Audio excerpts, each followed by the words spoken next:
Hello दोस्तों, नमस्कार। एक बार फिर से स्वागत है आपके अपने यूट्यूब चैनल देव जी कैट्रिक्स में।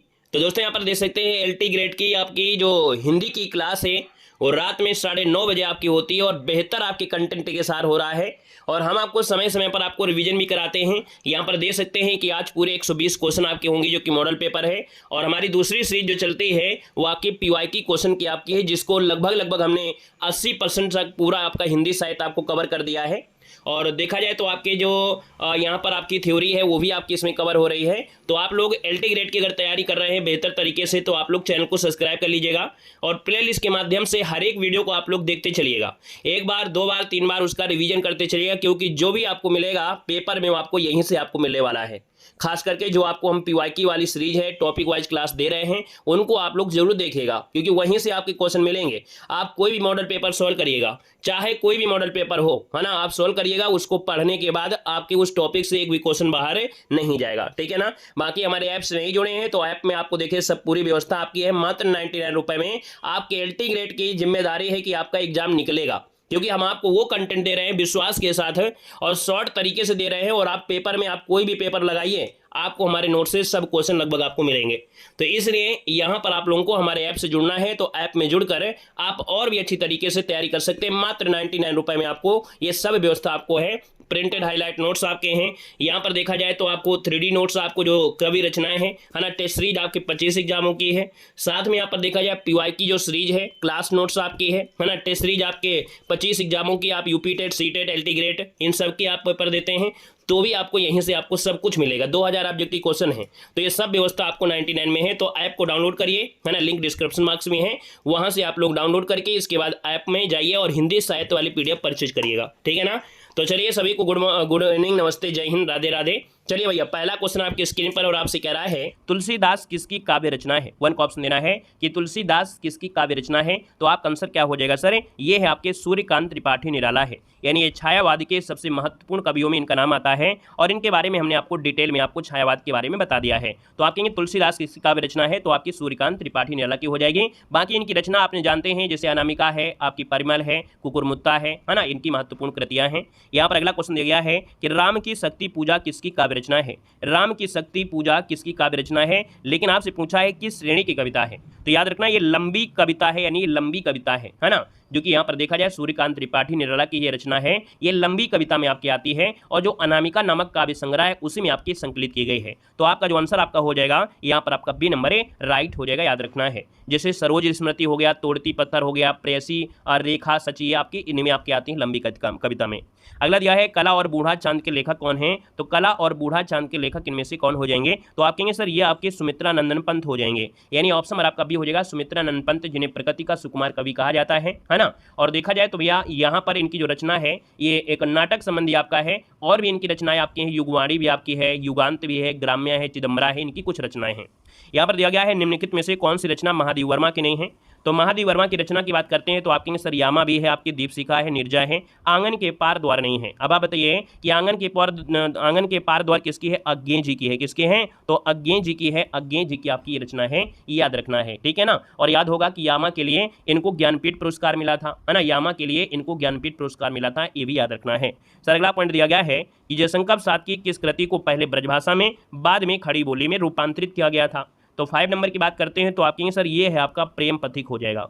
छायावाद वाला जो हमने आपको दिया है बेसिक वाला क्लास, उसको देखा है ना, उसमें आप लोग नहीं देखे तो देख लीजिएगा। छायावाद जो आपकी प्लेलिस्ट में जाएंगे तो छायावाद आप जरूर देखिएगा। हमने एक एक बारे में अच्छी तरीके से आपको डिस्क्राइब करके बताया, जयशंकर प्रसाद की पूरी जीवन लीला, आपके सूर्यकांत त्रिपाठी निराला के बारे में, है ना, सबको अच्छी तरीके से बताया। तो उसको जरूर देखिएगा, वहाँ से सब क्वेश्चन बनेंगे। तो इसका सर आपका प्रेम पथिक हो जाएगा, यानी जयशंकर प्रसाद की एक कृति है जो पहले ब्रजभाषा में और बाद में खड़ी बोली में रूपांतरित किया गया था। प्रेम पथिक इसका आंसर है, राइट हो जाएगा। और सर ये 1914 में, कब? 1914 में यह रचना आपकी प्रकाशित हुई थी, याद रखना है, ठीक है ना। आइएगा नेक्स्ट क्वेश्चन देखो, दिया गया है कि प्रकाशन वर्ष के अनुसार महादेवी वर्मा की रचनाओं का सही क्रम इनमें से क्या है।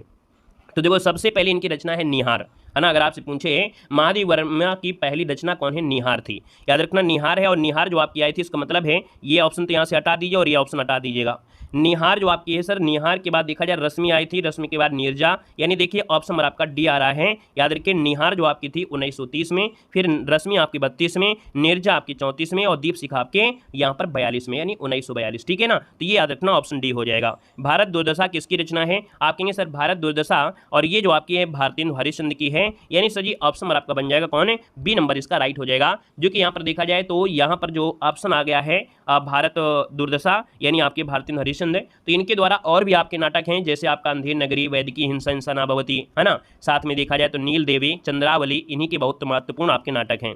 अगला है निम्नलिखित में से कौन भारतेंदु का मौलिक नाटक नहीं है, तो भारतेंदु का मौलिक नाटक नहीं है, याद रखना है यहाँ पर जो पाखंड विडंबन है, कौन है, पाखंड विडंबन जो आपका है ये इनका मौलिक नाटक नहीं है, ये अनुदित नाटक है, यानी दूसरे नाटक का अनुवाद किया है। तो ये जो नाटक है वो अनुदित नाटक है। क्या है सर जी, ये अनुदित नाटक आपका है, इनका ये अनुदित नाटक है, याद रखना है। ठीक है ना, बाकी प्रेम जोगनी, विस्मय विस्मोधम, चंद्रावली, ये भारतेंदु के ही आपके नाटक हैं जो कि मौलिक नाटक हैं।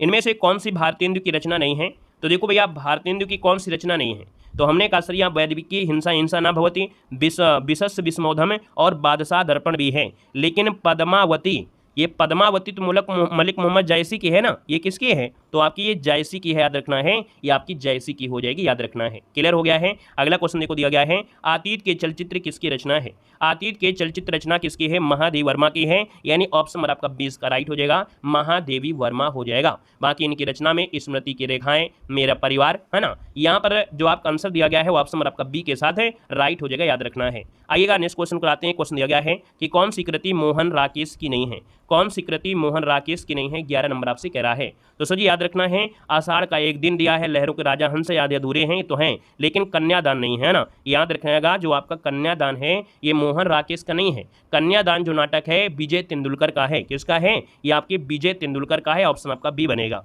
अरुण यह मधुमय देश हमारा गीत जयशंकर प्रसाद की किस कृति से लिया गया है, तो याद रखना ये गीत जयशंकर प्रसाद के द्वारा है, जो आपके चंद्रगुप्त नाटक है, तो चंद्रगुप्त नाटक से है, यानी ऑप्शन नंबर आपका डी यहाँ पर राइट हो जाएगा, याद रखना है। यहाँ पर एक क्वेश्चन होता है कि सर जी जो चंद्रगुप्त नाटक था इसकी एक पात्र थी कार्नेलिया, है ना, कार्नेलिया जो आपकी थी विदेशी आपकी महिला थी, और एक अलका थी, दो आपकी थी जो विदेशी थी, और ये आपके देखा जाए तो ये क्या थी भैया, ये आपकी इसकी नायिका आप मतलब रही हैं, रानियां थी आपकी, है ना। तो इसका आंसर आपका डी इसका राइट हो जाएगा। और अगला क्वेश्चन दिया है, रेल का विकट खेल नाटक के रचनाकार कौन है, रेल का यहाँ पर दिया है, रेल का विकट खेल नाटक के रचनाकार आपसे पूछा गया है, और सर यहाँ पर देखा जाए तो आपका आंसर इनमें से क्या हो जाएगा बताइएगा।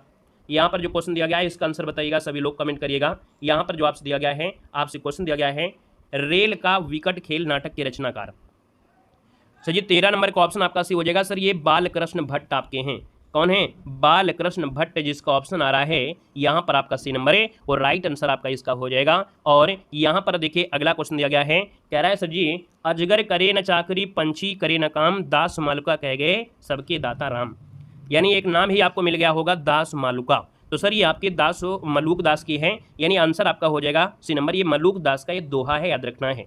यानी जिस प्रकार अजगर कोई नौकरी नहीं करता और पंछी कोई काम नहीं करता, फिर भी इन्हें भोजन मिलता है क्योंकि सबके देने वाले राम हैं, यानी ये कह रहा है कि भैया राम ने बनाया है तो राम ही आपको देंगे कुछ न कुछ खाने को।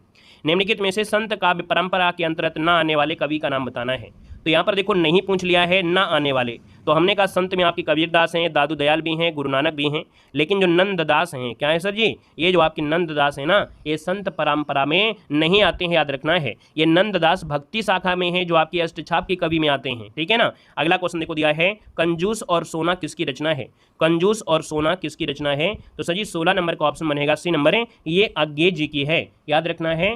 कंजूस और सोना किसकी रचना है तो याद रखना ये अज्ञे जी की रचना है, अज्ञे जी की रचना है या सूर्यकांत त्रिपाठी निराला की है। एक बार क्वेश्चन नंबर आपके 16 पर देखिएगा, 16 नंबर आपसे जो दिया गया है कंजूस और सोना, ये अज्ञे जी की नहीं होगी, याद रखना ये निराला जी की है, याद रखना, इसमें थोड़ा सा ध्यान दीजिएगा, स्क्रीनशॉट ले लीजिएगा। कंजूस और सोना जो आपकी रचना है ये आपकी किसकी है, तो निराला जी की आपकी रचना है, याद रखना है, ठीक है ना। इनकी और भी आपकी कहानियां हैं, जैसे आपका हिरनी, भेड़िया, है ना, दो घड़े, सुकुल की बीबी, है ना, इन्हीं की आपकी थी, तो ये आंसर निराला हो जाएगा। क्वेश्चन दिया है अलवार वैष्णो की संख्या आपकी कितनी है, यहाँ पर बताना है आपसे, कह रहा है सर जी अलवार जो आपके संत थे, है ना, इनकी संख्या पूछा गया है, बताइएगा। अलवार संतों की संख्या कितनी है? अलवार संतों की जो संख्या मानी जाती है वो सर जी आपकी मतलब अलवार वैष्णो आपसे पूछा गया ना, आपसे पूछा है अलवार वैष्णो। तो याद रखना इसका जो आपका आंसर बनेगा 17 नंबर में वो ऑप्शन डी हो जाएगा, 12 इसका आंसर बनेगा। याद रखना कि जो अलवार तमिल कवि और संत थे अलवार वैष्णो की संख्या 12 है ना। और देखा जाए तो अलवार संतों को भक्ति आंदोलन का जन्मदाता भी माना जाता है। अगला देखो दिया गया विष्णुकांत शास्त्री की प्रसिद्ध कृति का नाम क्या है? तो विष्णुकांत शास्त्री की प्रसिद्ध कृति है और यहाँ पर देखा जाए तो इस कृति का नाम क्या है? यहाँ पर देखा जाए तो कुछ चंदन की कुछ कपूर की, क्या? कुछ चंदन की कुछ कपूर की, ये विष्णुकांत शास्त्री की प्रसिद्ध कृति है। याद रखिए इनको यहाँ पर देखा जाए तो उत्तर प्रदेश सरकार द्वारा आचार्य रामचंद्र शुक्ल पुरस्कार भी दिया गया था, ठीक है ना। यहाँ पर क्वेश्चन आपसे अगला पूछा गया है और आपसे यहाँ पर क्वेश्चन दिया गया है हिंदी साहित्य में सरदार पूर्ण सिंह की ख्याति किस रूप में है? यानी हिंदी साहित्य की जो हिंदी साहित्य में जो आपके सरदार पूर्ण सिंह हैं इनकी यहाँ पर देखा जाए तो पॉपुलर हुए थे एक निबंधकार के रूप में, है ना। यानी निबंधकार के रूप में आपके हैं और श्रेष्ठ द्विवेदी युग के एक श्रेष्ठ कह सकते हैं कि एक आपके निबंधकार आप कह रहे हैं। 6 निबंध केवल लिखा इन्होंने और उसी से बिल्कुल अपने पॉपुलर हो गए हैं। यहाँ पर दिया गया है सूर काव्य के विषय में कौन सा कथन गलत दिया गया है? यानी 20 नंबर में पहला ऑप्शन दिया गया है सूर का वात्सल्य वर्णन आपका अद्भुत है, बिल्कुल सही है। सगुण भक्ति का प्रतिपादन है। भाषा देखो अवधि दिया है और आपको मालूम है कि सूरदास की भाषा आपकी है वो ब्रजभाषा है, तो ऑप्शन सी आपका गलत हो जाएगा। सूर काव्य मुख्य विषय कृष्ण भक्ति है, जो कि सही दिया गया था। अगला दिया गया है आपसे कह रहा है सर भ्रमर दूत के रचनाकार पूछा गया है, कह रहा है यहाँ पर पूछा है भ्रमर दूत के रचनाकार इनमें से कौन है? चलिए भैया जवाब देना है 21 नंबर में। तो याद रखना ये आपके सूरदास हो जाएंगे या आपके कौन हो जाएंगे? तो यहाँ पर देखो 21 नंबर का जो ऑप्शन है ये यहाँ पर आंसर आपका होगा क्या? बहुत प्यारा क्वेश्चन दिया गया है, यानी ऐसा क्वेश्चन जो आपका दिया है जो कंफ्यूज करेगा, यहाँ पर आपको कंफ्यूज करेगा। यहाँ पर दिया है भ्रमर दूत के रचनाकार, क्या दिया गया है? भ्रमर दूत के रचनाकार आपसे पूछा गया है और भ्रमर दूत के रचनाकार जो आपके हैं वो याद रखना है सत्यनारायण कवित्त रत्न आपका होगा आंसर, ए नंबर इसका राइट हो जाएगा। याद रखना जगन्नाथ रत्नाकर नहीं लगाना है, यहाँ पर जो लगाना है वो सत्यनारायण कवित्त रत्न इसका आंसर है, राइट हो जाएगा। याद रखना 21 का ऑप्शन आपका ए नंबर है, राइट हो जाएगा। अगला आपसे दिया गया है और आपसे कह रहा है जुगमान चरित्र नामक ग्रंथ के लेखक कौन है? 22 नंबर दिया है और याद रखना है इसका जो आपका आंसर बनेगा वो राइट इनमें से क्या हो जाएगा? यहाँ पर देखा जाए तो 22 नंबर है और 22 का ऑप्शन आपका जो बनेगा बी हो जाएगा। ये कृष्णदास हैं। कौन है भैया? ये कृष्णदास आपके हैं, यानी वल्लभ संप्रदाय के कृष्णदास, ये गोस्वामी विट्ठलनाथ के द्वारा जो स्थापित अष्टछाप कवि रहे हैं उनमें से आपके एक हैं। तो यहाँ पर आंसर नंबर आपका हो जाएगा कृष्णदास, इसका आंसर राइट हो जाएगा। जुगमान चरित्र नामक ग्रंथ के लेखक आपके कृष्णदास हैं। यहाँ पर देखिए अगला क्वेश्चन दिया गया है अष्टछाप के संस्थापक इनमें से कौन थे? तो यहाँ पर देखिए अष्टछाप की जो संस्थापना है यानी स्थापना है ये आपकी 1565 में की गई थी। कब से जी? तो आपकी 1565 ईस्वी में आपकी की गई थी और ये जो किया गया था विट्ठलनाथ के द्वारा किया गया था, यानी विट्ठलनाथ इसका जो आपका आंसर बनेगा वो सर जी आपका क्या हो जाएगा? ए नंबर इसका राइट हो जाएगा। कवियों की बात करते हैं तो हमने कहा सर जी 4 शिष्य जो आपके थे वल्लभाचार्य के और 4 आपके विट्ठलनाथ के थे। इनमें से देखा जाए तो गोस्वामी कह सकते हैं गोविंद स्वामी, क्षीर स्वामी, चतुर्बोध दास, नंददास, कुमनदास, सूरदास, परमनदास, कृष्णदास, है ना, ये आपके होते हैं। तो यहाँ पर देखा जाए तो विट्ठलनाथ के आपके 4 स्टार्टिंग में जो बताया गोविंद स्वामी, क्षीर स्वामी, चतुर्बोध दास, नंददास, ये आपके विट्ठलनाथ के थे। बाकी 4 आपके थे वो आपके वल्लभाचार्य के थे। अगला क्वेश्चन देखो दिया गया है और आपसे यहाँ पर क्वेश्चन क्या कह रहा है? दिया गया है कि गोस्वामी तुलसीदास ने रामचरितमानस की रचना किस संवत में की थी? यहाँ पर 24 नंबर है, 24 की बात कर लेते हैं तो ये किया था आपके संवत 1631 में किया था, है ना, यानी विक्रम संवत जो आपका 1631 है, यानी यहाँ पर ईस्वी की बात करते हैं तो 1574 ईस्वी में किया था। 2 वर्ष 7 माह और 26 दिन में पूरा किया था। अयोध्या में रामनवमी के दिन शुभ दिन इसकी रचना प्रारंभ की गई थी, याद रखना है, ठीक है ना। बाकी देखा जाए तो सर ये गोस्वामी तुलसीदास ने रामचरितमानस की जो रचना किया है वो 3 जगह किया था, आपके अयोध्या में, वाराणसी में और चित्रकूट, 3 जगह इसकी रचना आपकी की गई है। अवधी भाषा में है, इसको भी याद रखना है, ठीक है ना। समय याद रखना है, समय जो आपका है 2 वर्ष 7 माह और 26 दिन का समय लगा था। अगला क्वेश्चन आपसे दिया गया है राम रक्षा स्तोत्र रचना के लेखक आपके हैं कौन? यहाँ पर 25 नंबर है और इसका राइट आंसर आपका हो जाएगा रामानंद है। कौन है सर? यहाँ पर है जो आपका आंसर हो जाएंगे यहाँ पर रामानंद, इसका आंसर आपका डी के साथ है, राइट हो जाएगा, याद रखना है। ये जो लेखक थे स्वामी रामानंद आपके हैं और स्वामी रामानंद संस्कृत के एक विद्वान थे, है ना। तो इसका आंसर आपका बन जाएगा डी नंबर। नेक्स्ट क्वेश्चन देखो दिया गया है, कह रहा है यहाँ पर क्वेश्चन है कि रामचरितमानस के उत्तरकांड के संबंध में असत्य कथन आपको चयन करना है। 26 नंबर में देखो पहला ऑप्शन दिया गया है और पहले ऑप्शन की बात कर लेते हैं तो इनमें राम के लोकाश्रय आनंद का चित्रण हुआ है, ये बात आपका सही लग रहा है। यह कवि की कालजयी रचना का समापन बिंदु है, ये कालजयी रचना का समापन बिंदु आपसे पूछा गया है, सर ये असत्य है ना, ये असत्य आपका दिया गया है। बाकी सभी आपके पॉइंट यहाँ पर सही हो जाएंगे। शैव और वैष्णव मतों का समन्वय इसमें देखने को मिलता है। इस कांड में कवि ने योगीन समस्याओं का उचित सर्वाग्राही किया है, यानी बी नंबर आपका यहाँ पर क्या हो जाएगा? गलत हो जाएगा, बी नंबर। अगला दिया गया है कि साधना की 4 अवस्था शरीयत, तरीकत, मरिफत और हकीकत का संबंध जो आपका है वो किससे है। 27 नंबर दिया है और 27 की बात कर लेते हैं तो ऑप्शन आपका बी हो जाएगा सर, सूफी साधना से है। किससे है, तो आपकी सूफी साधना है, यानी सूफी मत के अनुसार कह सकते हैं कि ईश्वर एक है, उसका नाम जो आपका एक है, आत्मा और ईश्वर में कोई अंतर नहीं है, आत्मा स्वयं ईश्वर के सामने एक बंदे के रूप में प्रस्तुत करती है, ये आपसे इसमें बताया गया है। और अगला दिया गया है कि आचार्य रामचंद्र शुक्ल ने किस ग्रंथ को सूफी काव्य पद्धति का अंतिम ग्रंथ माना है। चलिए भाई 28 नंबर दिया है और 28 की बात करते हैं तो सर ये आपका इंद्रावती है। क्या है यहाँ पर, जो आपका इंद्रावती है, इंद्रावती को माना है, ये याद रखना है। और इसके रचयिता जो आपके हैं नूर मोहम्मद है। कौन है, नूर मोहम्मद है। यहाँ पर जो आपका आंसर दिया है वो ऑप्शन आपका बनेगा डी हो जाएगा। हमने आपको बताया था कि इंद्रावती जो आपकी है, इंद्रावती में कलिंजर के एक राजकुमार थे, राजकुंवर, और आपके आगमनपुर की राजकुमारी इंद्रावती की प्रेम कहानी पर आधारित आपका है, ठीक है ना। तो इसका सही आंसर आपका हो जाएगा डी नंबर है। अगला है आपसे कह रहा है बाजे पायलिया के घुंघरू के लेखक कौन है, बताइए बाजे पायलिया के घुंघरू के लेखक कौन है। यहाँ 29 का ऑप्शन आपका हो जाएगा ए नंबर, कन्हैया लाल मिश्र प्रभाकर। कौन है सर, कन्हैया लाल मिश्र प्रभाकर, ऑप्शन नंबर आपका ए यहाँ पर राइट हो जाएगा। अगला देखो दिया है माटी की मूर्तियों की विधा आपकी है क्या, तो माटी की मूर्तियां जो आपका है याद रखिए संस्मरण आपका है। क्या है, ये आपका संस्मरण है, राम वृक्ष बेनीपुरी का संस्मरण है, याद रखना है। इनके और भी संस्मरण आते हैं जैसे गेहूं और गुलाब, लाल तारा, मील के पत्थर, है ना, ये राम वृक्ष बेनीपुरी की और भी संस्मरण आपकी रचनाएं हैं। अगला है वियोग श्रृंगार का प्रधान मुक्त कवि इनमें से कौन है, वियोग श्रृंगार का प्रधान मुक्त कवि इनमें से कौन है। चलिए भैया 31 को ऑप्शन देना है और 31 की अगर बात कर लेते हैं तो यहाँ पर जो आपका आंसर बनेगा वो राइट इनमें से क्या हो जाएगा, तो सर ये आपके जो घनानंद आपके हैं, याद रखना है, यहाँ पर जो आपके दिए गए हैं आपके घनानंद, ये वियोग श्रृंगार के प्रधान मुक्त कवि आपके हैं, है ना। इसका जो आंसर है वो आपका बनेगा ए नंबर, इसका राइट हो जाएगा। और ये निम्बकाचार समुदाय में आपके दीक्षित आपके हुए थे। यहाँ पर आगे बढ़ते हैं, क्वेश्चन आपसे दिया गया है कि द्रग अरुझत टूटत कुटुंब जुरत चतुर चित्तप्रीत, यह कथन किसका है। यहाँ पर ये जो आपका कथन दी गई है, पंक्ति जो आपकी है वो रीत काल के कवि थे एक आपके बिहारी, तो ये बिहारी की कवि है, यानी बिहारी जो आपका दिया गया है वो ऑप्शन ए हो जाएगा, ये पंक्ति आपकी बिहारी जी की है।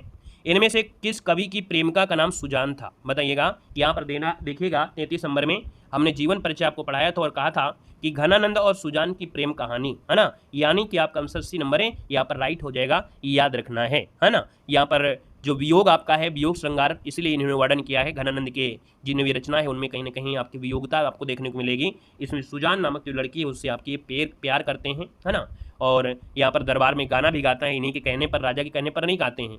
जैसे ही सुजान ने कहा तो इन्होंने गा दिया, तो राजा ने इनको बाहर निकाल दिया था अपने राज्य से। कह रहा है सर निम्नलिखित में से कौन सा कथन आपका असत्य दिया गया है, तो सर 34 नंबर में पहले ऑप्शन को देखिएगा। कह रहा है रीतिबद्ध धारा के कवियों ने लक्षण ग्रंथों की रचना किया है। रीतिबद्ध धारा के कवियों को आचार्य कवि कहा जाता है। रीत सिद्ध धारा के रीत बिहारी जो है रीत सिद्ध का धारा के कवि आपके हैं। केशव जो दिए हैं रीत मुक्ति धारा के हैं, क्या बताइएगा। यहाँ पर 34 नंबर में जो आपका दिया गया है, तो सर जी यहाँ पर जो 34 नंबर आपका दिया है, 34 नंबर में वो आपका आंसर इनमें से होगा क्या, तो आंसर नंबर आपका बिहारी तो आपका रीत सिद्ध आपके दिए हैं, सही दिया गया है। केशव जो आपके रीत मुक्त दिया है, यहीं से कुछ आपका गड़बड़ है, यानी यहाँ पर केशव दास जो आपके रीत मुक्त से हैं, है ना, केशव जो आपके हैं रीत मुक्त से हैं, रीत मुक्त से भी नहीं होंगे, फिर ये आपके होंगे किससे भैया, ये आपके कह सकते हैं ये अलंकारवादी से आपके हैं, याद रखना है। ये केशव दास आपका रीत मुक्त से आपके नहीं हैं, है ना, ये आपकी इनसे नहीं है। इनकी जो रसिक प्रिया है, कवि प्रिया है, छंदमाला जैसे लक्षणों में जब देखा जाता है तो वो रीत मतलब रीत काव्य धारा में जो आपका आता है कौन, सिद्ध रीतबद्ध, याद रखना ये रीतबद्ध से हैं, नोट करिएगा, ये रीतबद्ध से आपको मिलेंगे, रीतबद्ध से आपको मिलेंगे, ठीक है ना। तो ये आंसर आपका ये गड़बड़ था, यहाँ पर ऑप्शन डी हो जाएगा। क्वेश्चन दिया गया है कालिदास हजारा की रचना किसने किया है, कालिदास हजारा की रचना किसने किया है। चलिए 35 नंबर है और 35 की बात कर लेते हैं, तो सही ऑप्शन नंबर आपका डी हो जाएगा, ये कालिदास त्रिवेदी ने किया था, याद रखना ऑप्शन डी हो जाएगा, कालिदास त्रिवेदी इसका जो आंसर है यहाँ पर राइट आंसर हो जाएगा। अगला है कि अर्ध कथानक नामक कृति की विधा क्या है, तो देखिए अर्ध कथानक जो आपका है ना, बनारसी दास द्वारा लिखित ये आपकी है, और ये इनकी क्या है, आत्मकथा है, क्या है, अर्ध कथानक आत्मकथा है, जो बनारसी दास द्वारा आपकी लिखी गई है, याद रखना है ना, और इसे हिंदी की प्रथम आत्मकथा कहा जाता है। यहाँ पर अगला देखो दिया गया है, नव जागरण का अग्रदूत हिंदी के किस लेखक को कहा जाता है, नव जागरण का अग्रदूत हिंदी के किस लेखक को कहा जाता है, यानी सर 37 की अगर हम बात कर लेते हैं तो 37 नंबर का जो ऑप्शन आएगा वो आपका बी हो जाएगा, भारतेंदु हरिश्चंद्र हो जाएगा, याद रखना है। नव जागरण का जो अग्रदूत कहा जाता है वो हरिश्चंद्र को कहा जाता है, याद रखना भारतेंदु हरिश्चंद्र को कहा जाता है। इनकी रचना देखा जाए प्रेम सवर, प्रेम माधुर्य, है ना, प्रेम तरंग, सही श्रृंगार, होली, ये ढेर सारी इनकी रचना है। अगला देखो दिया गया है भारतेंदु हरिश्चंद्र द्वारा संपादित पत्रिका का सही नाम क्या है। यानी भारतेंदु ने एक पत्रिका संपादित किया था और इस पत्रिका का नाम आपका है क्या। यहाँ पर देखा जाए तो सर जी आपका 38 नंबर दिया और 38 की अगर बात कर लेते हैं तो आपका जो आंसर बनेगा वो इनमें से क्या हो जाएगा। यहाँ पर हो जाएगा सर बाला बोधनी। क्या हो जाएगा, बाला बोधनी आपका आंसर ए नंबर है, राइट हो जाएगा, बाला बोधनी इसका आंसर आपका बनेगा, ठीक है ना। और ये 1974 में पत्रिका प्रकाशित की गई थी। बाकी इनकी और भी रचना है, कवि वचन सुधा भी आपकी है जो 1973 में हुई थी, लेकिन इनमें जो ऑप्शन दिया है वो ए नंबर है। चलिए जुकाम भी हो गई है। देखो अगला क्वेश्चन दिया गया है, हिंदी नवरत्न के लेखक आपके हैं कौन। हिंदी नवरत्न के जो लेखक हैं वो आपके हैं कौन, 39 नंबर दिया है। तो हिंदी नवरत्न के लेखक आपका आंसर इनमें से क्या बनेगा, तो ये आपके मिश्र बंधु हैं। क्या हैं, मिश्र बंधु, ऑप्शन नंबर आपका सी इसका राइट हो जाएगा, मिश्र बंधु इसका आंसर राइट हो जाएगा, याद रखना है। मिश्र बंधु विनोद जो आपके रहे हैं, तो ऑप्शन नंबर आपका सी के साथ है, राइट हो जाएगा। और अगला क्वेश्चन देखो दिया गया है कि हिंदी साहित्य का आधा इतिहास निम्नलिखित में से किसके द्वारा लिखा गया है। तो देखिए हिंदी साहित्य का जो आधा इतिहास है ये लिखा गया है जो आपके सुमन राजे हैं। कौन है, डॉक्टर सुमन राजे हैं, यानी ऑप्शन आपका बी नंबर इसका राइट हो जाएगा, सुमन राजे के द्वारा लिखा गया है। बाकी जो हिंदी साहित्य का जो इतिहास है उसमें आपको पढ़ने को ये मिलेगा अच्छी तरीके से, जो प्लेलिस्ट में है वहाँ पर देखिएगा। अगला क्वेश्चन देखो दिया गया है कि आंग्ल भाषा में लिखा गया हिंदी साहित्य का इतिहास, स्केच ऑफ हिंदी लिटरेचर के लेखक इनमें से आपके हैं कौन। देखो 41 नंबर आपका दिया गया है और 41 की अगर बात करते हैं तो थोड़ा सा ध्यान से आपको क्वेश्चन का आंसर देना है, नहीं तो गलत हो जाएगा। यहाँ पर जो आपका दिया गया है स्केच ऑफ हिंदी लिटरेचर दिया है, यहाँ पर याद रखना और मत समझिएगा हिंदी साहित्य के इतिहास मॉडर्नाक्यूलर लिटरेचर हिंदुस्तान बोलने लगो। यहाँ पर जो लिखा है ये आपके पादरी एडविन ग्रीप्स का है, याद रखना। इसका जो आपका आंसर दिया है पादरी जी का आपका है ना, जो कि स्केच ऑफ हिंदी लिटरेचर लिखा है ना, और अंग्रेजी भाषा में लिखा गया है, तो इस सर आपका ऑप्शन बी हो जाएगा। मुक्ति बोध की आत्मकथा के लेखक इनमें से कौन है। मुक्ति बोध की आत्मकथा के जो लेखक है आपके है कौन, यहाँ पर 42 नंबर दिया और 42 का ऑप्शन हो जाएगा विष्णुचंद्र शर्मा। सर जी क्या हो जाएगा, विष्णुचंद्र शर्मा, ऑप्शन नंबर आपका ए यहाँ पर राइट हो जाएगा। अगला दिया गया है कि नई कविता और अस्तित्ववादी के लेखक इनमें से कौन है। नई कविता और अस्तित्ववादी के जो लेखक इनमें से कौन है यहाँ पर देना है। चलिए भाई चलिए यहाँ पर देखा जाए नई कविता और अस्तित्ववादी के जो लेखक है वो आपके डॉक्टर रामविलास शर्मा है, यानी ऑप्शन नंबर आपका जो बनेगा वो आपका बी नंबर इसका राइट हो जाएगा। और अगला दिया गया है कि अपभ्रंश प्रभावित हिंदी की रचना आपकी कौन सी है। कह रहा है अपभ्रंश प्रभावित हिंदी रचना आपकी कौन सी है। यहाँ पर देखा जाए तो आप कहेंगे सर इसका जो आंसर आपका दिया है 44 नंबर में वो आंसर हो जाएगा भरतेश्वर बाहुबली रास। याद रखना है ये आपको मिलेगा आदिकाल की जब रचना पढ़े हुए आदिकाल में, तब उसमें सिद्ध साहित्य और नाथ साहित्य आपके आते हैं। तो भैया यहाँ पर याद रखना है जो भरतेश्वर बाहुबली रास है ये अपभ्रंश प्रभावित हिंदी की आपकी रचना है और जो आपके साल भद्र सूरी के द्वारा ये रचित की गई है, ठीक है। अगला क्वेश्चन देखो दिया गया है कि आचार्य रामचंद्र शुक्ल के अनुसार निम्नलिखित में से कौन सी रचना तुलसीदास की है। चलिए यहाँ पर देना है आचार्य रामचंद्र शुक्ल के अनुसार कौन सी रचना तुलसीदास की है। तो यहाँ पर देखा जाए तो आपका आंसर हो जाएगा सर कौन, यहाँ पर बरवय रामायण जो आपकी है। कौन है, बरवय रामायण जो आपकी है, बरवय रामायण है ये तुलसीदास की है, याद रखना है। अवधी भाषा में और बरवय छंद में आपकी लिखित की गई है, बरवय है ना, बरवय अवधी का अपना एक छंद है, याद रखना है। यहाँ पर अगला क्वेश्चन दिया गया है कि आला और औदल नामक दो वीर सरदारों की वीरता पूर्वक लड़ाइयों का वर्णन जो मिलता है वो सर किस में मिलता है। तो ये मिलता है परमाल रासों में। किस में मिलता है, परमाल रासों में मिलता है। आहला या इसको आला खंड बोलते हैं, इसी को हम लोग परमाल रासों बोलते हैं। 1230 में जगनिक ने इसकी रचना किया था। आला खंड में आला और उदल नामक दो वीर सरदार थे, उनका वर्णन इसमें आपको मिलता है, याद रखना है। अगला है अपभ्रंश का वाल्मीकि किसे कहा जाता है। अपभ्रंश का वाल्मीकि किसे कहा जाता है। चलिए स्वयंभू को कहते हैं क्या, यहाँ पर बताना है। आपका जो आंसर आपका दिया गया है वो आपका आंसर इनमें से क्या हो जाएगा। यानी देखो आपसे दिया गया है कि सजी जो आपके दिए गए स्वयंभू, यानी ऑप्शन नंबर आपका बनेगा कौन सा, डी नंबर है। स्वयंभू को कहा जाता है अपभ्रंश का वाल्मीकि, ऑप्शन डी हो जाएगा। विभाव अनुभाव संचारी योगाद्रस निष्पत्ति सूत्र किस आचार्य का है। तो याद रखना जब आपको रस पढ़ाया जाता है तब आपको ये पढ़ाया भी जाता है ना, रस में जैसी चैप्टर आप पढ़ेंगे तब आपको मिलेगा। ये आचार्य भरत मुनि के द्वारा ये सूत्र दिया गया है। 48 नंबर का जो ऑप्शन है वो आपका बी नंबर इसका राइट हो जाएगा। यानी विभाव अनुभाव संचारी भाव इन सब के संयोग से जो रस की निष्पत्ति होती है उसी को रस कहते हैं। अगला है आपसे कह रहा है महिम भट्ट द्वारा प्रतिपादित सिद्धांत क्या है।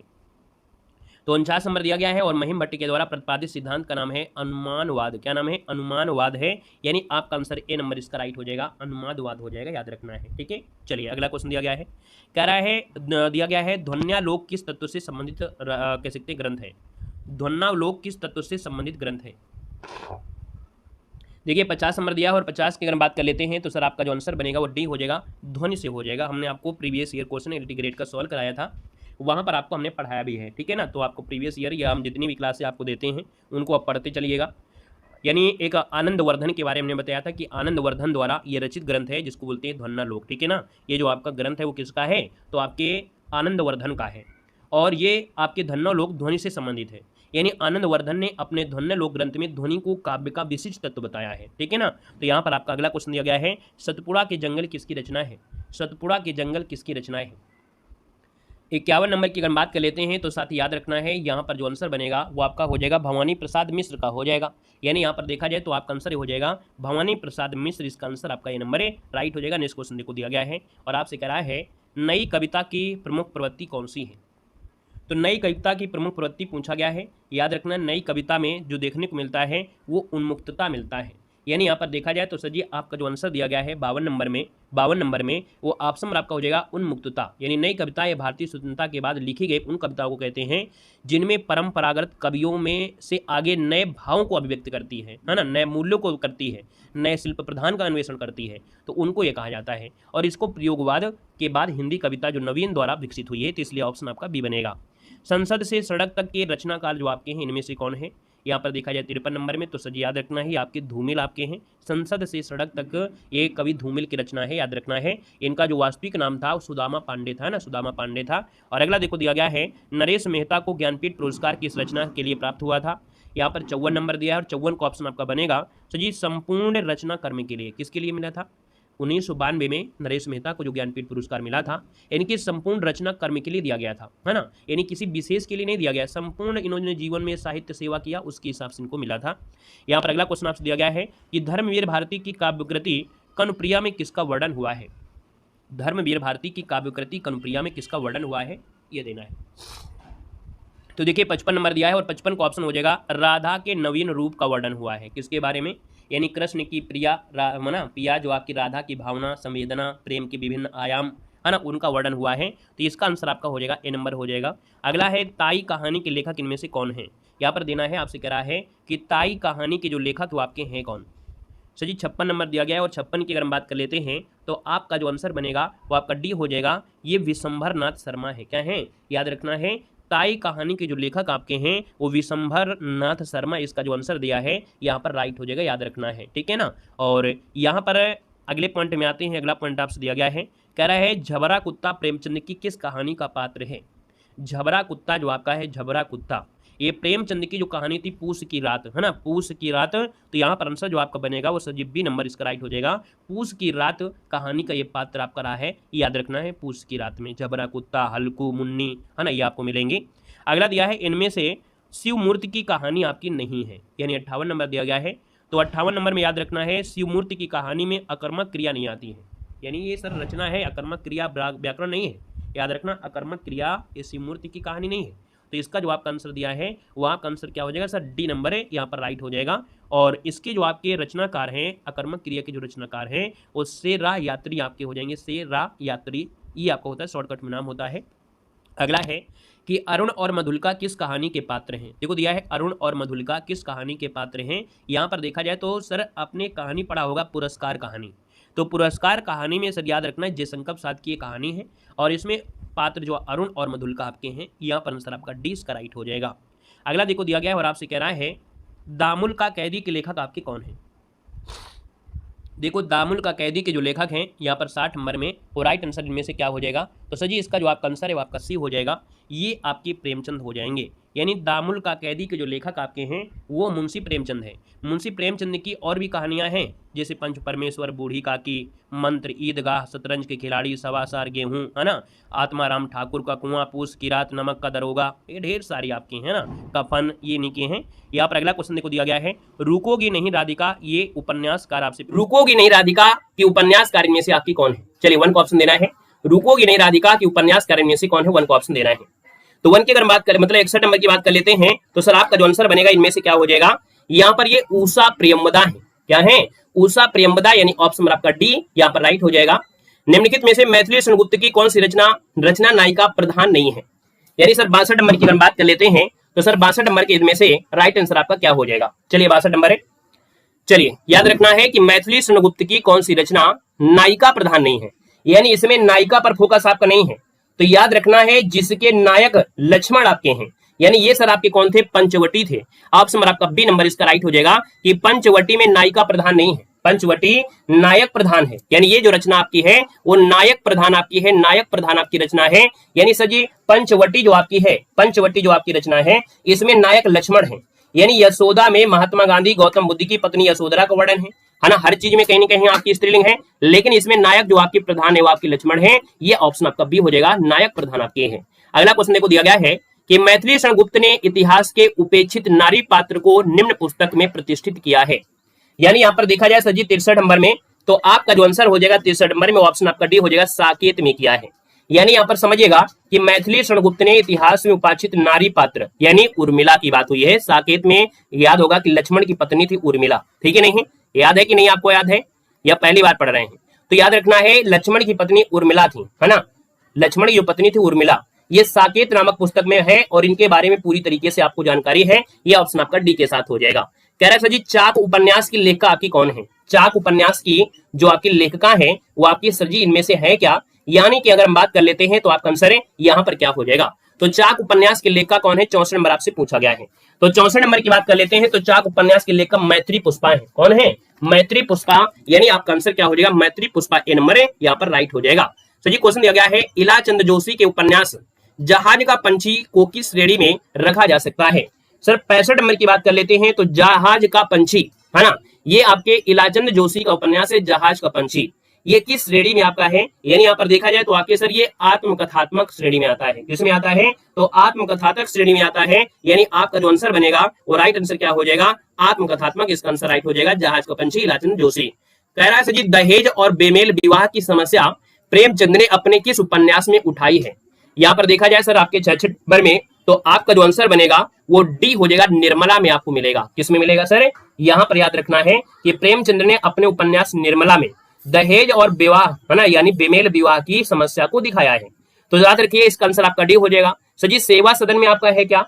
तो सेवा सदन में जो वैश्यानी होती हैं, वेश्या जीवन, जो आपका वेश्या जीवन आपका होता है, वेश्या जीवन वो आपका दर्शाता है, याद रखना है। अगला मैला आंचल के उपन्यासकार इनमें से क्या है? यानी मैला आंचल उपन्यास के लेखक आपके हैं कौन? मैला आंचल दिया है, तो मैला आंचल आपका फणीश्वर नाथ रेणु हो जाएगा। यानी ऑप्शन आपका डी हो जाएगा, फणीश्वर नाथ रेणु हो जाएगा। निम्नलिखित में से किस उपन्यास में मृणाल की आत्मपीड़ा का चित्रण किया गया है? तो देखो भैया यहाँ पर 68 नंबर दिया और 68 का ऑप्शन हो जाएगा त्याग पत्र जो आपका है।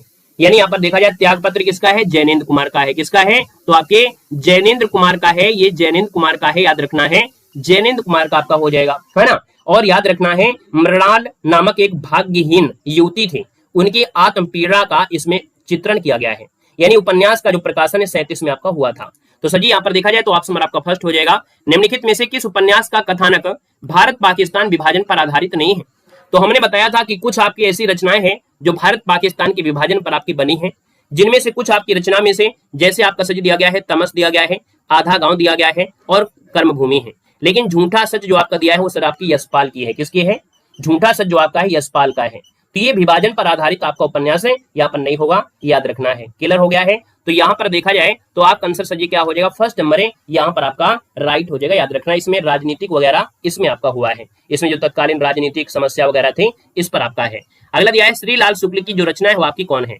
श्रीलाल शुक्ल की जो आपकी रचना है यहाँ पर देखा जाए तो सर राग दरबारी है। यानी ऑप्शन नंबर आपका थर्ड हो जाएगा कि राग दरबारी जो आपका है ये श्रीलाल शुक्ल का आपका है, याद रखिए श्रीलाल शुक्ल इसका आंसर है, राइट हो जाएगा। और भी इनकी रचनाएं हैं, आदमी का जहर, अज्ञातवास, सीमाएं टूटती हैं, विश्रामपुर का संत, पहला पड़ाव, है ना, मकान नंबर 76, ये इन्हीं के आपके हैं। लालटेन की छत, लालटेन की छत के लेखक आपके हैं कौन? तो सर ये जो आपके हैं निर्मल वर्मा है। कौन है? निर्मल वर्मा, आपका आंसर राइट हो जाएगा, निर्मल वर्मा। इनके द्वारा कई उपन्यास आपको बताया भी गया है ना। निर्मल वर्मा है, यानी ऑप्शन नंबर आपका सी हो जाएगा।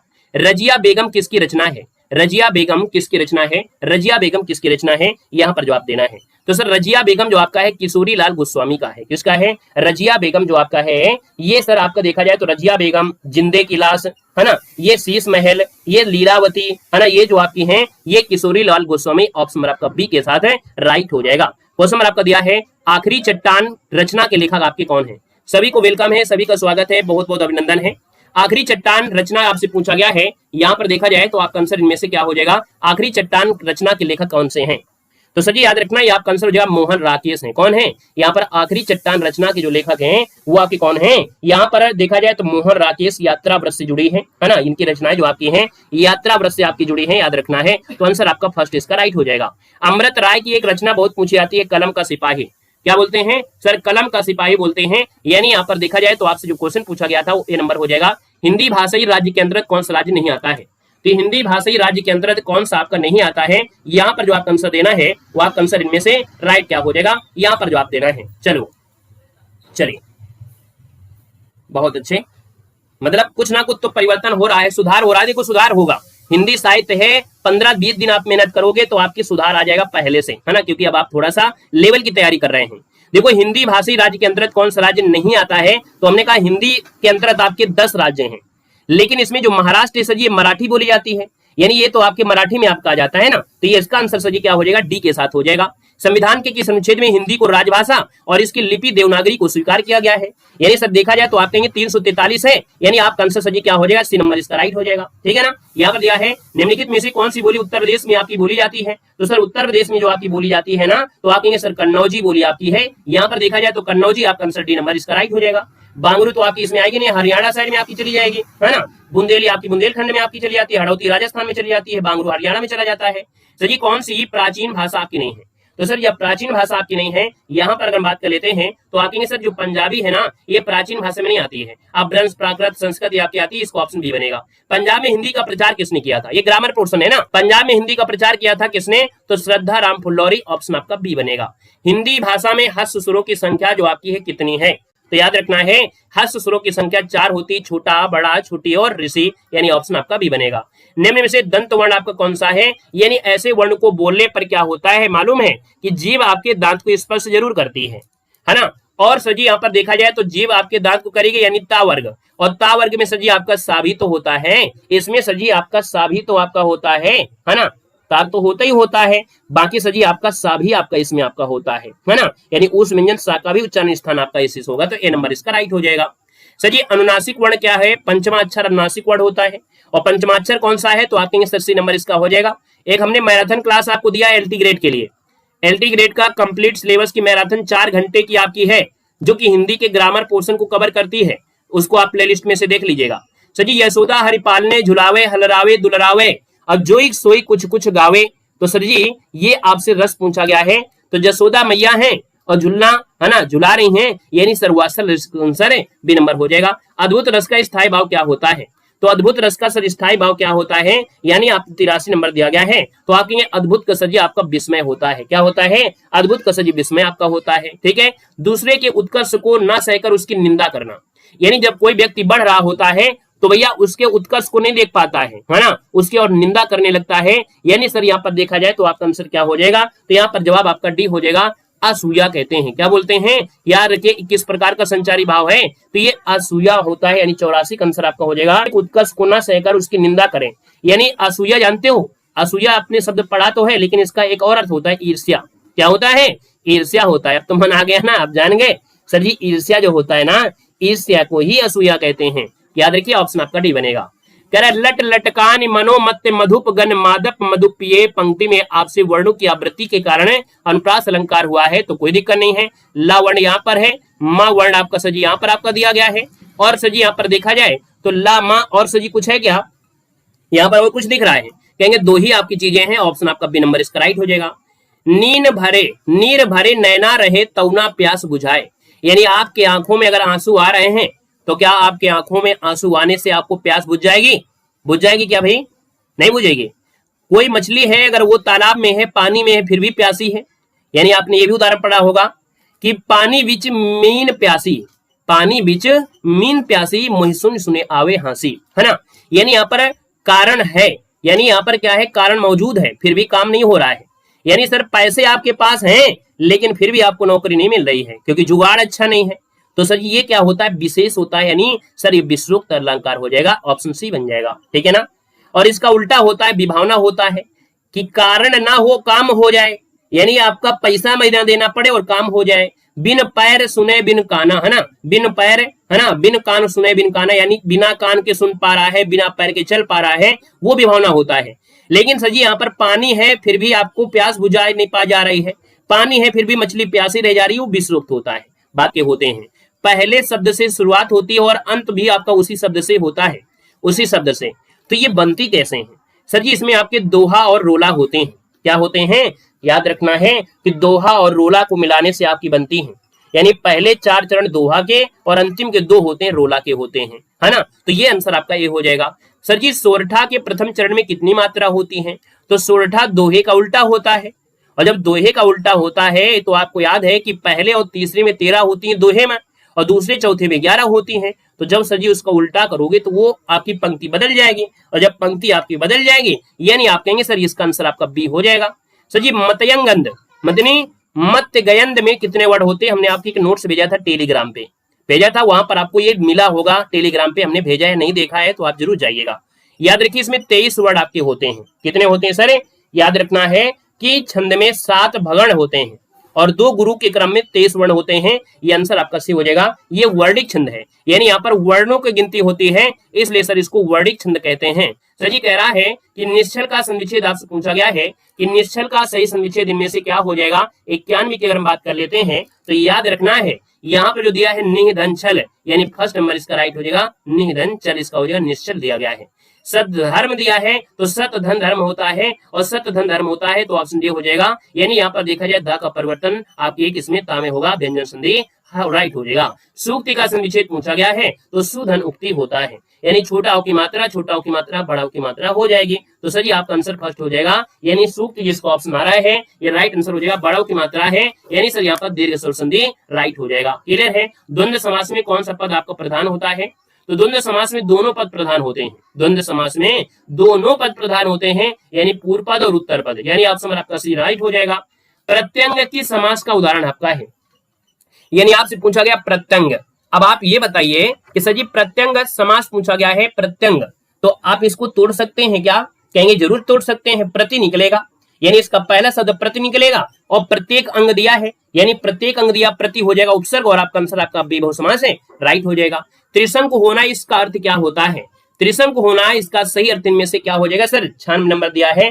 त्रिशंकु होना यानी किसी और का न रहना, किसी और का न रहना, यानी आपका आंसर सजी बी के साथ है, राइट हो जाएगा, किसी और का न रहना बी नंबर हो जाएगा। अगला दिया गया है भई गति सांप छछूंदर केरी, इस लोकोक्ति का सजी सही अर्थ इनमें से क्या होता है। यहाँ पर देना है कि भई गति सांप छछूंदर केरी, इसका सही अर्थ इनमें से सब्जी क्या हो जाएगा, यहाँ पर देना है। तो हमने कहा सर यहाँ पर आंसर जो बनेगा वो हो जाएगा दुविधा में होना। क्या होना सर, दुविधा में होना, यानी जब एग्जाम पास में आ जाता है तब आप दुविधा में हो जाते हो कि यार हम क्या करें, मैथ आती नहीं है, ग्रुप डी हम नहीं देंगे, हिंदी थोड़ा बहुत आती है लेकिन साहित्य नहीं आती, हम ये नहीं देंगे, फिर आप कहोगे दूसरा टारगेट ले लेते हैं, इस परीक्षा को छोड़ ही देते हैं, यानी फिर आप ऐसी दुविधा में आपको हो जाते हैं। तो यहाँ पर आंसर आपका डी हो जाएगा, घाट घाट का पानी पीना। अब आप लोग इतने इंटेलिजेंट हैं, हमसे ज्यादा आपको जानकारी होगी क्योंकि आप हर सब्जेक्ट के ज्ञाता हैं, हर सब्जेक्ट के आप ज्ञाता हैं, और साथ में हर जगह आपने पढ़ाई भी किया है, यानी घाट घाट का पानी पीना, यानी सर यहाँ पर क्या हो जाएगा, तो आप कहेंगे सर इसका आंसर आपका हो जाएगा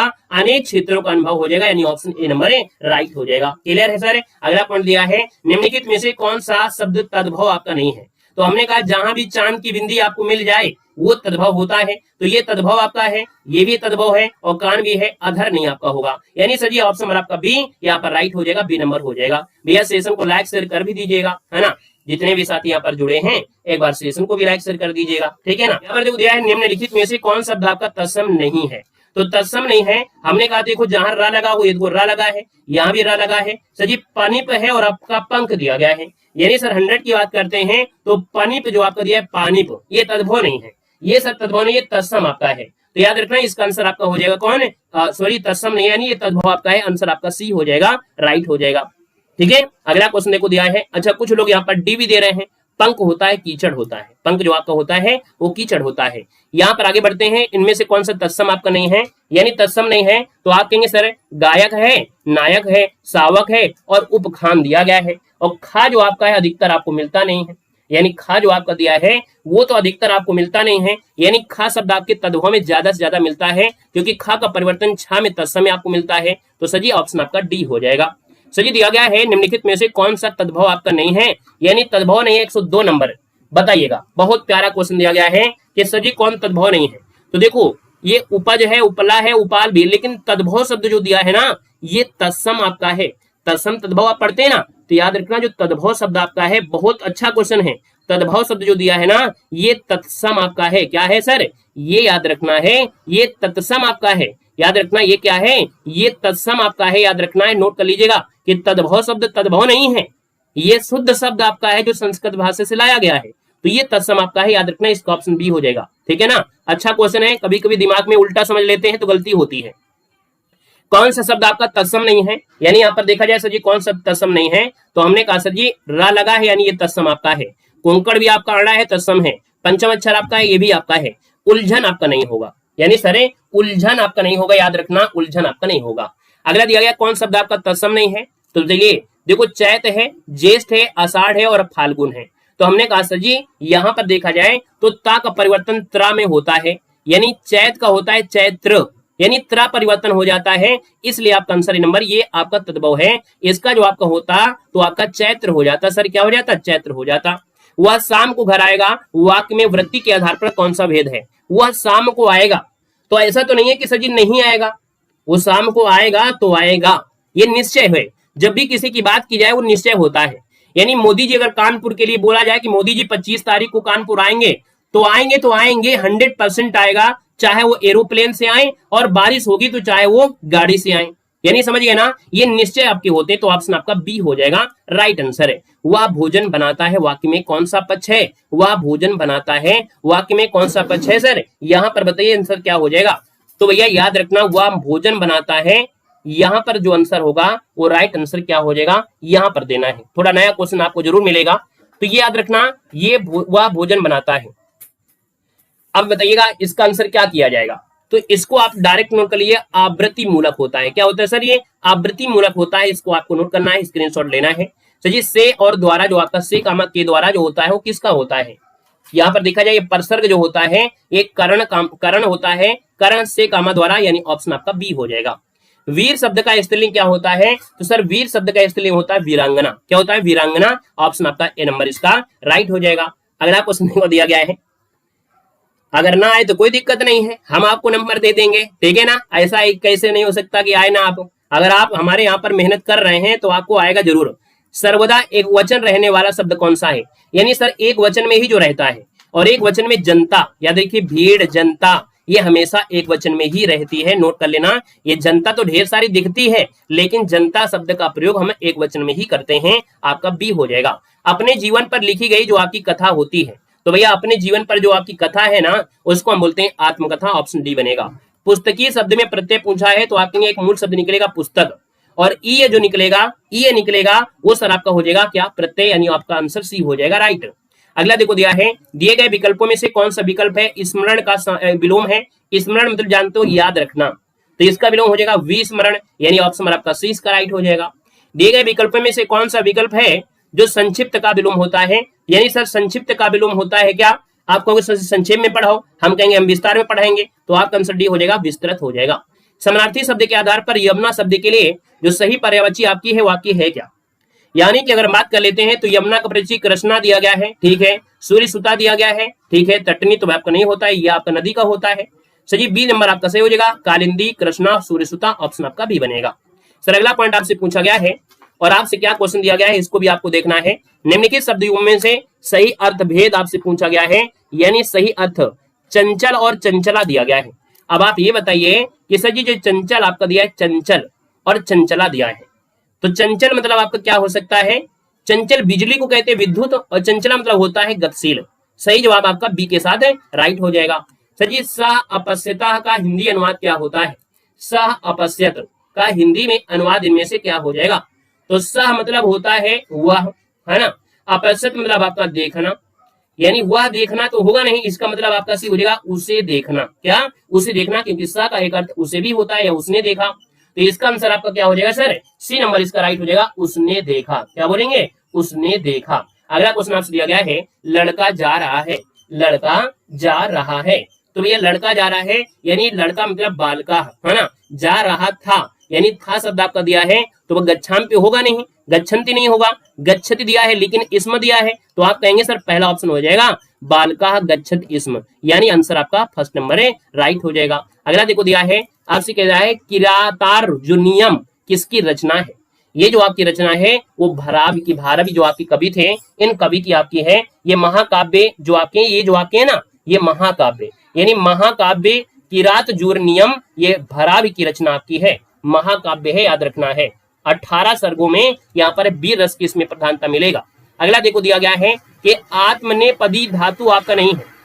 आत्मनेपदी धातु आपकी नहीं है, यानी आत्मनेपदी धातु आपका नहीं है इसमें से। यहाँ पर देखा जाए तो सर 19 नंबर की बात कर लेते हैं, तो याद रखिए आस है, सी है, युद्ध है, लेकिन आपका हु नहीं है। ये आप लोगों के लिए नया होगा, अगर आपको संस्कृत आती होगी तो जरूर आप करेंगे। लास्ट क्वेश्चन दिया है कि महाकवि माघ की प्रसिद्धि जो आपकी है, यानी महाकवि जो माघ है, इनकी प्रसिद्धि किस रूप में देखने को मिलती है। यहाँ पर देखा जाए तो इनकी जो प्रसिद्धि है वो किस रूप में मिलती है, यहाँ पर आपको देना है। यानी इनको हम लोग कहते हैं माघे संति त्रयो गुणा। क्या बोलते हैं? महाकवि का एक पंक्ति है, माघे संति त्रयो गुणा, यानी जो आपके माघ हैं इनमें तीनों गुण आपके हैं, इनमें तीनों गुण आपके हैं, यानी यहाँ पर आंसर आपका डी हो जाएगा। इन तीनों के लिए है, उपमा के लिए, अर्थ गौरव के लिए, पद ललित के लिए, यानी इन तीनों के लिए महाकवि माघ की प्रसिद्धि आपकी है। माधे संति त्रयो गुणा, यानी आपका आंसर डी के साथ राइट हो जाएगा। तो सर इस प्रकार से ये क्लास आपकी क्या हो गई? कंप्लीट। बाकी हमारे ऐप से नहीं जुड़े हैं तो ऐप में जुड़कर हिंदी साहित्य अच्छी खासी तैयारी कर सकते हैं। सिर्फ और सिर्फ 99 रुपए आपका कोर्स में प्राइस रखा गया है, हिंदी साहित्य का स्पेशल, जिसमें आपको थ्योरी होगी, नोट्स भी आपको मिलेंगे, साथ में यहाँ पर क्लास नोट्स आपकी होगी, और आपको टेस्ट सीरीज भी आपको एलटी ग्रेड वगैरह है, एलटी ग्रेड की टेस्ट सीरीज भी आपको, यूजीसी की भी आपकी टेस्ट सीरीज आपको मिल जाएगी, वो आपको इसी में आपको मिलेगी। साथ में 2000 क्वेश्चन का प्रैक्टिस सेट भी आप लगाएंगे, जो आपके पीवाई की क्वेश्चन है वो भी आपको सोल्व कराया गया है। तो ऐप में जुड़कर डेमो पीडीएफ है, आप लोगों में से अधिकतर लोगों ने लगभग हमने देखा है पीडीएफ आप लोगों ने परचेज किया है। तो भैया 99 बहुत बड़ी आपकी रकम नहीं होती है। आपकी जो पद है, आपकी जो असिस्टेंट टीचर की पद है, उसकी सैलरी कितनी आप सोचेंगे तो आप सोचो 99 रुपए में अगर आप कंजूसी करेंगे तो फिर आपसे बड़ा कंजूस कौन हो सकता है, ठीक है ना। तो 99 ने आकर दिया रखना है, आपको जरूर पढ़ाई करना है, ठीक है। धन्यवाद सभी को, जय हिंद, सभी को वंदे मातरम, गुड नाइट, शुभ रात्रि।